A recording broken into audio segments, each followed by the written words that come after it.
Praise the Lord. என்னையும் கூட ஒரு சாட்சியாக நிப்பாட்டின ஏசப்பாக்கு முதலாவது நான் நன்றி செலுத்திக்கிறேன். என்னோட பேர் ஆண்டன். என்னோட ஊர் தூத்துக்குடி மாவட்டத்தில் இருக்கிற நாசரேத் அப்படிங்கிற ஒரு சின்ன டவுன். நான் பிறந்து வளர்ந்தது எல்லாமே அந்த டவுனில் தான். ஒரு கஷ்டப்பட்ட ஒரு ஃபேமிலியில் தான் நான் பிறந்து வளர்ந்தேன். அண்டு நாங்கள் ஒரு ஆர்சி பேக்ரவுண்டில் தான் பிறந்து வளர்ந்தோம். அதனால் வளரும்போது ஏசப்பா அப்படிங்கிறவர் யார் அப்படின்னு தெரிஞ்சிருந்தாலும் அவரோட ஒரு உறவு, ஒரு ஈடுபாடு இல்லாத வாழ்க்கை, ஒரு கிறிஸ்தவத்தோட ஒரு ஈடுபாடு இல்லாத ஒரு வாழ்க்கையில் தான் என்னோடய வாழ்க்கை நகர்ந்துட்டு இருந்தது. இப்படியே போயிட்டு இருக்கும்போது எங்கள் வீட்டில் ரொம்ப பணக்கார ஃபேமிலிலாம் கிடையாது, ரொம்ப கஷ்டம். எங்கள் அப்பா ஒரு சாதாரண லாரி டிரைவராக தான் இருந்தாங்க. அதனால் எங்கள் வீட்டில் அதிக பணம்லாம் கிடையாது. ஒரு சின்ன வாடகை வீட்டில், ஒரு கூரை வீட்டில் தான் நாங்கள் இருந்தோம். எந்த அளவுக்கு கஷ்டம் அப்படின்னு பார்த்தீங்கன்னா, அந்த வீடு அவ்வளோ ஒழுகும். நான் சின்ன வயசில் இருக்கும்போது அவ்வளோ அந்த வீடு ஒழுகும். எனக்கு இன்னும் ஞாபகம் இருக்குது. எங்கள் வீட்டுக்குள்ளே ஒரே ஒரு கட்டில் தான் இருக்கும். இப்போ மழைலாம் வந்துட்டுனா அந்த ஒரு கட்டிலில் தான் எங்கள் ஃபேமிலி எல்லாருமே இருப்போம். எனக்கு 2 தங்கச்சி. ஸோ எங்கள் அம்மா, எங்கள் அப்பா, என்னோட 2 தங்கச்சி, நான் எல்லாருமே அந்த கட்டிலில் ஏறி தான் இருப்போம். ஏன் அப்படின்னா அந்த தண்ணி சொட்டு சொட்டாக விழும். நாங்கள் தூங்கிட்டு இருக்கும்போது எங்கள் முகத்தில் விழும். அதனால் எங்கள் அப்பா என்ன பண்ணுவாங்கன்னா, வீட்டுக்குள்ளேயே சின்ன சின்ன சட்டியெல்லாம் வச்சுருப்பாங்க தண்ணி அதில் விழுறதுக்காக. அண்டு பனை ஓலையை வச்சு அந்த ஓட்டையெல்லாம், ஓடில் இருக்கிற ஓட்டையெல்லாம் அடைப்பாங்க. இந்த அளவுக்கு ஒரு கஷ்டப்பட்ட ஃபேமிலியில் தான் நான் பிறந்து வளர்ந்தேன். அண்ட் என் மனசில் நீங்காத காயமாக சில விஷயங்கள்லாம் இருந்தது. அது என்ன அப்படின்னு பார்த்தீங்கன்னா, அது ஒரு சின்ன எடுத்துக்காட்டு சொல்லணும்னா, நான் ஸ்கூல் படிச்சுட்டு இருக்கும்போது எனக்கு ஃபீஸ் கட்ட முடியாது. அந்த அளவுக்கு கஷ்டமாக தான் இருக்கும். ஒரு டைம் 8th ஸ்டாண்டர்ட் படிச்சுட்டு இருந்தேன்.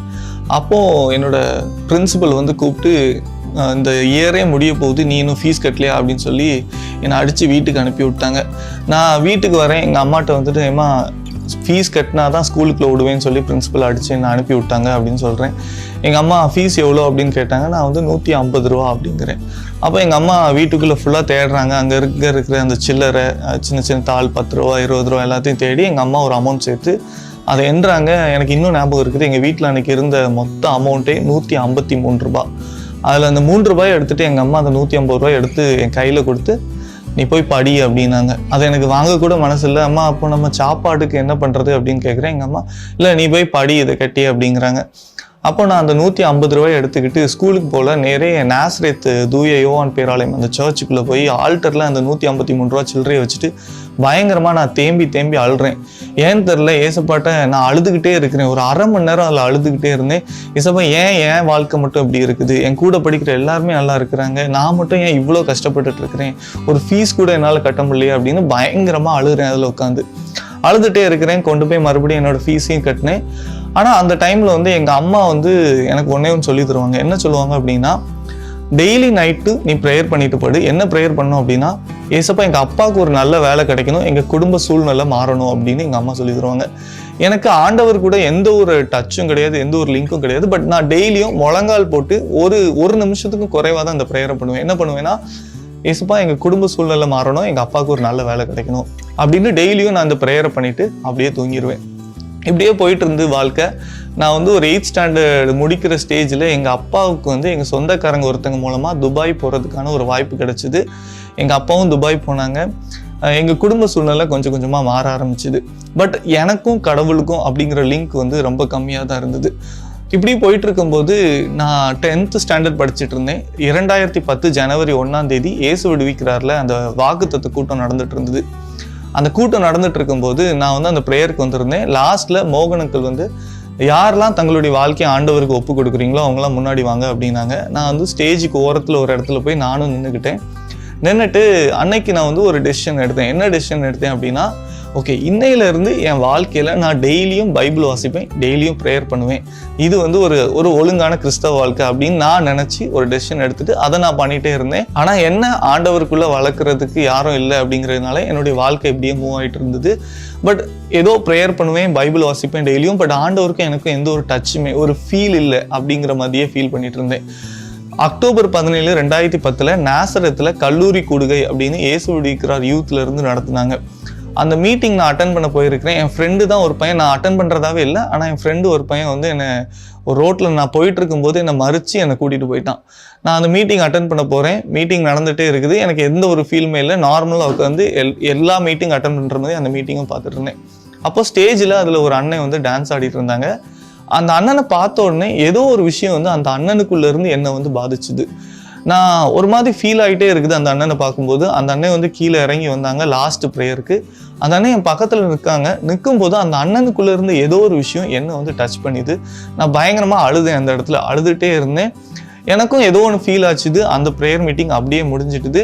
அதுக்கப்புறமா ஏதோ ஒரு விஷயத்த நான் தேடிட்டு இருக்கிறேன் அப்படிங்கிறத கண்டுபிடிச்சேன். இப்படியே என் வாழ்க்கை போயிட்டு இருந்தது. 2011 ஏப்ரல் 14 கருங்கல்ல கல்லூரி கூடுகை அப்படின்னு டிவி சேனல்ல வந்து ஒரு அட்வர்டைஸ்மெண்ட் வருது. அந்த அட்வர்டைஸ்மெண்ட்டை பார்த்த உடனே இங்கே நான் போகணும் அப்படின்னு என் மனசு சொல்லுது. பட் கருங்கல் அப்படிங்கிற ஊர் எங்கே இருக்குது அப்படிங்கிறது எனக்கு தெரியாது. அங்கே போகணும்னு என் மனசு சொல்லிகிட்டே இருக்குது. நான் எப்படியோ பஸ் ஏறி கரெக்டாக அந்த மீட்டிங் போயிட்டேன். நான் தான் அந்த மீட்டிங் அன்னைக்கு ஃபஸ்ட்டு போகிறேன். யாருமே இல்லை அந்த மீட்டிங் ஹாலில். நான் ஒரு ஓரத்தில் போய் உட்காந்துக்கிட்டேன். அதுக்கப்புறம் அந்த மீட்டிங் ஸ்டார்ட் ஆகி அந்த மீட்டிங் போயிட்டே இருந்தது. அந்த மீட்டிங்கில் நடந்த ஒவ்வொரு விஷயமும் என்னோட வாழ்க்கை சம்மந்தப்பட்டு இருந்தது.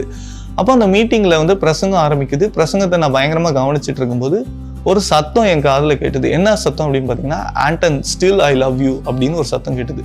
நான் என்னடா இது ஒரு மாதிரி சத்தம் கேட்குது அப்படின்னு நான் வந்து அதை ரொம்ப கேராக எடுக்கல. நான் என்ன நினச்சேன் அப்படின்னா, இந்த பெரியவங்கலாம் சொல்லுவாங்க மனசாட்சி வந்து நம்மகிட்ட பேசும் அப்படிம்பாங்க. ஸோ என்னோட மனசாட்சி என்கிட்ட பேசுது அப்படின்னு நினச்சி நான் அதை ரொம்ப கேராக எடுக்காமல் விட்டுட்டேன். மறுபடியும் ஒரு 10 செகண்ட் கழிச்சு அதே சத்தம் Anton still I love you அப்படின்னு எனக்கு கேட்டுது. அந்த சத்தம் எப்படி இருந்தது அப்படின்னா, என்னோட மனசுக்குள்ளே இருந்து அந்த சத்தம் வெளியில் வந்து என் காதுக்குள்ளே போனோம்னு எனக்கு கேட்டுது.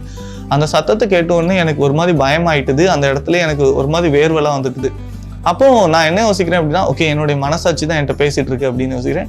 அப்போ அவங்க பிரசங்கம் பண்ணிட்டு இருந்த அந்த அக்கா என்ன சொன்னாங்கன்னா, ஒரு பையன் இருக்கிறான், அவனுக்கு ஒரு சத்தம் கேட்குது. அந்த பையன் வந்து அவனுடைய மனசாட்சி பேசுதுன்னு நினைச்சிட்டு இருக்கிறான். இல்லை, இந்த உலகத்தை படைச்ச ஆண்டவர் அவனோட பேசிட்டு இருக்கிறாரு அப்படின்னு அந்த அக்கா சொன்னோடனே அந்த இடத்துல வந்து எனக்கு கையும் உள்ள காலும் உள்ள பயங்கரமா அந்த இடத்துல தேம்பி அழுவ ஆரம்பிச்சேன். பயங்கரமா அழுதேன். நான் செஞ்ச ஒவ்வொரு காரியத்தையும் ஆண்டவர்கிட்ட ஒப்பு கொடுத்து ஆண்டவருக்குள்ள என்னுடைய வாழ்க்கையை வந்து முழுமையாக அர்ப்பணிச்சேன். அதுக்கப்புறம் ஆவிக்குரிய வாழ்க்கையில எனக்கு வந்து ஒரு உயர்வு கிடைச்சது அப்படின்னே சொல்லலாம். ஸோ அதுல இருந்து ஆண்டவருக்கும் எனக்கும் ஒரு லிங்க் இருந்தது. ஆண்டவரை நான் ஃபுல்லா ஃபீல் பண்ண முடிஞ்சுது. ஒரு ப்ரேயர் பண்ணாலும் ஏசப்பா என் கூட தான் இருக்கிறாங்க, நான் இன்னைக்கு இறந்தாலும் பரலோகத்துக்கு போவேன் அப்படிங்கிற ஒரு ஃபீல் கிடைச்சது எனக்கு. என்னுடைய வாழ்க்கை, அதாவது ஆவிக்குரிய வாழ்க்கை எப்படி போயிட்டு இருந்து என்னுடைய தனிப்பட்ட வாழ்க்கை அப்படின்னு பார்த்தீங்கன்னா, நான் வந்து சென்னையில் வந்து மாதா இன்ஜினியரிங் காலேஜ் அப்படிங்கிற ஒரு காலேஜுக்கு படிக்க போனேன். 12th முடிச்சுட்டு அந்த காலேஜில் படிச்சுட்டே இருந்தேன். படிச்சுட்டு இருக்கும்போதே எனக்கு நிறைய கனவுகள் இருக்கும். ஃபார் எக்ஸாம்பிள், நான் சென்னையில் வந்து ஒரு பைக் வச்சுருந்தேன். அந்த பைக்கில் போகும்போது சென்னை ஏர்போர்ட்லாம் அப்படி ஒரு ஏக்கத்தோடு பார்ப்பேன். அந்த பிரிட்ஜில் போகும்போது பார்த்துக்கிட்டு அதில் ஃப்ளைட் எல்லாம் டேக் ஆஃப் ஆகும்போது, ஏசப்பா ஒரு நாள் நான் இதுக்குள்ளே இருந்து நானும் பறப்பேன் இந்த உலகத்தில் அப்படிங்கிற போது எனக்குள்ளேயே நிறைய விசுவாச கண்களில் நிறைய காரியங்களை பார்த்து பேசிக்கிட்டே போவேன். ஒரு விலை கூடின கார் வந்து அல்லது ஒரு பென்ஸோ ஒரு ஆடியோ சென்னையில் போகுது அப்படின்னா அந்த காரை பார்த்துட்டு, ஏசப்பா ஒரு நாள் நான் இந்த காருக்குள்ளே உட்காந்து உங்களுடைய பாட்டை படிச்சுக்கிட்டே போவேன். இப்படி விசுவாச கண்கள்ல நிறைய காரியங்களை பார்த்து நான் பேச ஆரம்பிச்சேன். இப்படியே போயிட்டு இருந்தது என் வாழ்க்கை. அப்போ ஒரு நாள் எங்க அத்தை எனக்கு ஃபோன் பண்ணி, நீ சென்னையில படிச்சுட்டு இருக்கும்போது உனக்கு ஒரு ஆஃபர் வந்தது இல்லை வெளிநாட்டில் போய் படிக்கிறதுக்கு, அது என்னன்னு போய் செக் பண்ணு அப்படின்னாங்க. நான் வந்து அந்த ஆஃபீஸ்க்கு போறேன். கிட்டத்தட்ட 7-8 மாசம் கழிச்சு தான் அந்த ஆஃபீஸ்க்கே போனேன். அந்த ஆஃபீஸில் போயிட்டு, நீங்கள் இப்படி ஒரு ஆஃபர் எனக்கு கொடுத்துருந்தீங்க, அது இப்போ என்னாச்சு, இது பார்க்க முடியுமா அப்படின்னு கேட்கும்போது அவங்க சொன்னாங்க, அது இன்னும் இருக்குது, நீங்கள் கொஞ்சம் இன்டர்வியூலாம் அட்டன் பண்ணிங்கன்னா சர்டிஃபிகேட்டே இல்லாமல் நீங்கள் வந்து யூரோப் போய் படிக்கலாம் அப்படின்னாங்க. நான் அந்த இன்டர்வியூலாம் அட்டன் பண்ணி எல்லாத்துலேயுமே பாஸ் பண்ணேன். நல்ல மார்க் வாங்கிட்டு அப்போ ஆண்டவர் கிருபையில் எனக்கு எந்த எக்ஸாமுமே இல்லாமல் யூரோப்பில் போய் படிக்கிறதுக்கான வாய்ப்பை ஏசப்பா எனக்கு உருவாக்கி கொடுத்தாங்க. யூரோப்பில் போய் படிக்க ஆரம்பித்தேன். 1 வருஷம் படித்தேன். எனக்கு வேலையே கிடையாது. பட் பயங்கரமாக ப்ரேயர் பண்ணுவேன், ஏசப்பா எனக்கு ஒரு வேலை வேணும், இந்த நாட்டில் எனக்கு ஒரு வேலை வேணும் அப்படின்னு தனியாக உட்காந்து ஏசப்பாட்ட பேசிக்கிட்டே இருப்பேன். 1 வருஷம் கழிச்சு ஒரு நாள் வந்து லிங்க்டின்ல ஒரு ப்ரொஃபைலில் ஒருத்தர் வந்து என்ன கொடுத்துருக்காரு அப்படின்னா, நான் வந்து என்னோட கம்பெனியில் ஒரு டிபார்ட்மெண்ட் ஸ்டார்ட் பண்ண போகிறேன், அந்த டிபார்ட்மெண்ட் ஸ்டார்ட் பண்ணுறதுக்காக ஒரு 5 வருஷம் அனுபவம் உள்ள ஒருத்தர் வேணும் அப்படின்னு கொடுத்தாங்க. நான் வந்து விருப்பமே இல்லாமல் ஓகே இந்த ஜாபுக்கு அப்ளை பண்ணலாம் அப்படின்னு ஜஸ்ட் அப்ளை பண்ணிவிட்டு ஒரு 5-10 நிமிஷத்தில் எனக்கு ஒரு ரிப்ளை வந்தது என் மெயிலில். நான் உங்களை பார்த்து பேசணும் அப்படின்னாங்க. சரி, நான் உங்கள் கம்பெனிக்கு நான் போனேன். பேச ஆரம்பித்தாங்க, பேசிக்கிட்டே இருந்தாங்க. நானும் எனக்கு என்னெல்லாம் தெரியுமோ எல்லாத்தையுமே சொன்னேன். சொல்லிட்டு இருக்கும்போது அவங்க என்ன சொன்னாங்கன்னா, உனக்கு இந்த ஜாபை நான் கொடுக்குறதுல எனக்கு ஒன்றும் பிரச்சனை இல்லை, பட் இந்த ஜாப் வந்து ஒரு டிபார்ட்மெண்ட்டை புதுசாக ஸ்டார்ட் பண்ணி மூவ் பண்ணணும், அதனால ஒரு அனுபவம் வேணும், ஒரு 5 வருஷம் அனுபவம் இருந்தால் ஈஸியாக இருக்கும் அப்படின்னாங்க. அப்போ நானும் எனக்கு அனுபவம்லாம் இல்லை, பட் என்கிட்ட சில ஐடியாஸ் இருக்குது அப்படின்னு நான் என்ன பண்ணேன் அப்படின்னா, அந்த ஐடியா வேணால் உங்களுக்கு கொண்டு கொடுக்குறேன், நீங்கள் பாருங்கள் அப்படின்னு. அப்போ அவர் என்ன சொன்னாங்கன்னா, ஓகே ஒரு 2 நாள் கழிச்சு வாங்க, என் கம்பெனியோட ஷேர் ஹோல்டர்ஸ் எல்லாரையுமே கூப்பிட்டு நான் பேசணும் இது சம்மந்தமாக, ஏன்னா அனுபவம் இல்லாத ஒருத்தரை வச்சு ஒரு டிபார்ட்மெண்ட் ஸ்டார்ட் பண்ண முடியாது அப்படின்னாங்க. நானும் சரி அப்படின்னு வீட்டுக்கு வந்துட்டேன். வெறும் ஒரு பேப்பர் ஒரு பெண்ணை எடுத்து ப்ரேயர் பண்ணிவிட்டு என்னோட பிளானை நான் வந்து வரைய ஆரம்பித்தேன். ஒரு பென்னு பேப்பர்லேயே வரைஞ்சி ஒரு 2 நாள் கழித்து அந்த கம்பெனிக்கு போனேன். அந்த கம்பெனியில் அன்றைக்கி 7 பேர் இருந்தாங்க, முக்கியமான ஆட்கள். அந்த கம்பெனியோட MD எல்லாருமே இருந்தாங்க. அந்த கம்பெனியில் போய் என்னோட பிளானை வந்து நான் காட்டினேன். இதுதான் என்னோட பிளான் அப்படின்னு. அவங்களுக்கு ரொம்ப பிடிச்சிருந்து. அப்பவும் அவங்க மனசில் வந்து 2ஆக இருந்தாங்க. என்னென்னா, ஸோ அவங்களுக்கு வந்து இந்த ஜாபை எனக்கு கொடுக்கணும் அப்படின்னு தோணுது. அதே நேரத்தில் ஒரு 5 வருஷம் அனுபவம் உள்ள ஒரு பையன் இந்த ஜாபை பண்ணால் நல்லாயிருக்கும் அப்படின்னு அவங்களும் யோசிச்சுட்டே இருந்தாங்க. இப்படியே போயிட்டு இருந்து நானும் அவங்க கேட்குற எல்லா கொஸ்டின்ஸுக்குமே ஆன்சர் பண்ணிக்கிட்டே இருந்தேன். கொஞ்ச நேரம் ஆச்சுது. சடனாக அந்த கம்பெனியோட மேனேஜர் என்கிட்ட ஓகே நம்ம பேக்கேஜ் பேசலாமா அப்படின்னாரு. அவர் சடனாக அப்படி கேட்டோடனே என் மனசுக்குள்ளே வந்து நான் வந்து அந்த சின்ன வீட்டில் ஒரு சரியான கட்டில் கூட இல்லாமல் ஒரு ஒழுகிற ஒரு வீட்டில் வந்து அந்த ஓரத்தில் ஏறி உட்காந்துருந்த அந்த காரியங்கள்லாம் என் கண் முன்னாடி வந்து போச்சுது. என் கண்ணிலேருந்து கண்ணீரே வந்துட்டுது அந்த இடத்துல. சரின்னு சொல்லி அந்த கம்பெனியில் நான் ஜாயின் பண்ணேன். நான் என்னென்ன விஷயங்களை என் விசுவாச கண்களில் நான் சென்னையில் அந்த படிச்சுட்டு இருக்கும்போது பார்த்தேனோ அந்த எல்லா காரியங்களையுமே ஆண்டவர் வந்து அனுபவிக்க எனக்கு வந்து கிருபை காட்டினார். இது வரைக்கும் யூரோப்பில் இருக்கிற 10க்கும் மேற்பட்ட நிறைய நாடுகளுக்கு போயிருக்கேன். அது மட்டும் இல்லை, மிடில் ஈஸ்டில் இருக்கிற நிறைய நாடுகளுக்கும் போயிருக்கிறேன். இது எல்லாமே ஃபுல் அண்ட் ஃபுல் இயேசுவோடைய கிருபை தான். அண்ட் இந்த சினர்ஜியாவை பார்த்துட்டு இருக்கிற உங்கள் எல்லாருக்குமே நான் ஒரு விஷயத்த சொல்ல ஆசைப்படுறேன். பைபிள்லேயே எனக்கு ரொம்ப பிடிச்ச ஒரு இன்சிடெண்ட்டை உங்கள்கிட்ட சொல்லி நான் முடிக்கலாம் அப்படின்னு விருப்பப்படுறேன். என்ன அப்படின்னு பார்த்தீங்கன்னா, ஆபிரஹாமை வந்து ஏசப்பா கூடும்போது அந்த டென்ட்ல இருந்து ஆபிரஹாம் வெளியில் வர்ற அந்த சிச்சுவேஷனை நீங்கள் அப்படியே ரியல் டைமில் யோசித்து பார்த்தீங்கன்னா, ஆபிரஹாமுக்கு முன்னாடி எதுவுமே கிடையாதுங்க. ஒரு எம்டி லேண்ட் தான் இருந்திருக்கும், எதுவுமே கிடையாது அந்த டென்ட்லேருந்து வரும்போது. பட் ஸ்டில் ஆபிரஹாம் வந்து ஆண்டவர் சொன்னதை 100க்கு 100 விசுவாசிச்சாங்க. அதே மாதிரி தான் ஏசப்பா எனக்கு நான் படிச்சுட்டு இருக்கும்போது ஒரு வாக்குத்தத்தம் கொடுத்தாங்க. என்ன அப்படின்னா, உன்னை அதிசயங்களை காண பண்ணுவேன் அப்படின்னாங்க. அந்த வாக்குத்தத்தத்தை நான் இன்னை வரைக்கும் பிடிச்சிட்டு இருக்கிறேன்.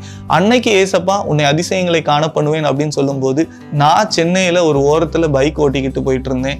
அல்லது என் கிளாஸ் ரூம் ஜன்னல்ல இருந்து பார்த்தா ஏர்போர்ட்டில் ஃப்ளைட் டேக் ஆஃப் ஆகிறதெல்லாம் தெரியும். இதெல்லாம் பார்த்துட்டு ஏசப்பா இதுக்குள்ளே நான் ஒரு நாள் இருப்பேன் அப்படின்னு அன்னைக்கு ஒன்றுமே இல்லாதப்போ அந்த ஒரு வாக்குத்தத்தத்தை நான் பிடிச்சிட்டு ஆண்டவரை நம்பிட்டே இருந்தேன். நான் அன்னைக்கு விசுவாச கண்களில் பார்த்த எல்லா விஷயத்தையுமே ஆண்டவர் இன்னைக்கு என் வாழ்க்கையில் செஞ்சு தந்திருக்காரு. உங்கள் வாழ்க்கையிலையும் நீங்கள் ஆண்டவரை ஃபுல் அண்ட் ஃபுல் 100% டவுட் இல்லாமல் விசுவாசிக்கும் போது ஆண்டவர் உங்கள் வாழ்க்கையிலையும் கண்டிப்பாக பெரிய காரியங்களை செய்வாங்க.